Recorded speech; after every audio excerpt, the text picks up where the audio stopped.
Next step, then we move into demand gen. So the idea there is, we learned a lot last year around lead generation and what that really meant for us to drive business.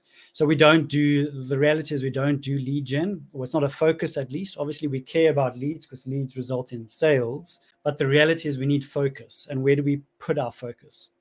So we want to, as Measurebyte, build the category awareness. If we can get the awareness, then obviously leads come. So demand generation has helped us refine our product market fit. A lot of the content that we put out there is really about listening to the types of questions that get asked, the comments that get said off that content. A lot of that helped us refine the product market fit, and ultimately it's helped the customer strategy. And the process has led us to be able to find more meaningful insights into what the customer actually really wants, because ultimately a business exists because of customers, right?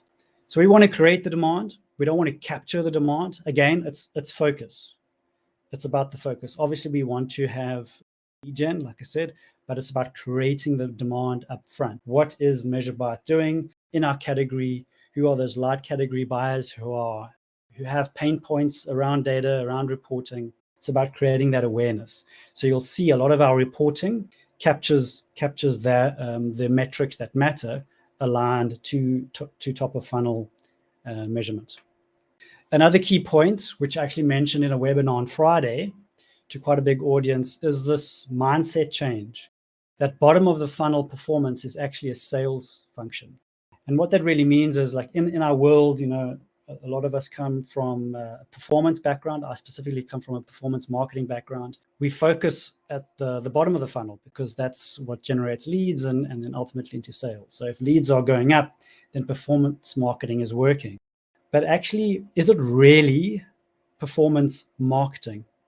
And I want to just challenge that thought. I think we need to just dwell on that for a bit, because it's critical that we start perhaps seeing ourselves, if we managing this area, are we not more of a sales function to the business?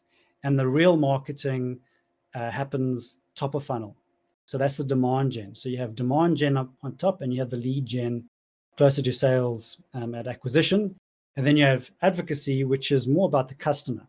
Product, loyalty, all that stuff comes into product experience. So creating loyal customers. So our marketing decision also, this is also a big one, starting to see a shift, especially in the US and Europe, where there's a shift away from multi-touch attribution, especially in the B2B space. It's really difficult to measure dark funnel or dark social, etc. And here's just two classic examples that's happened in the last week or two. One, how did you hear about this? So this is a form field on our website when they've inquired. How did you hear about us? A friend referred them. And another one via LinkedIn, who a person reached out. Multi-touch attribution, no software will be able to measure this and attribute it to the right content. Okay, so we've moved away from that. A lot of all our reporting, that we don't report on multi-touch for these types of reasons.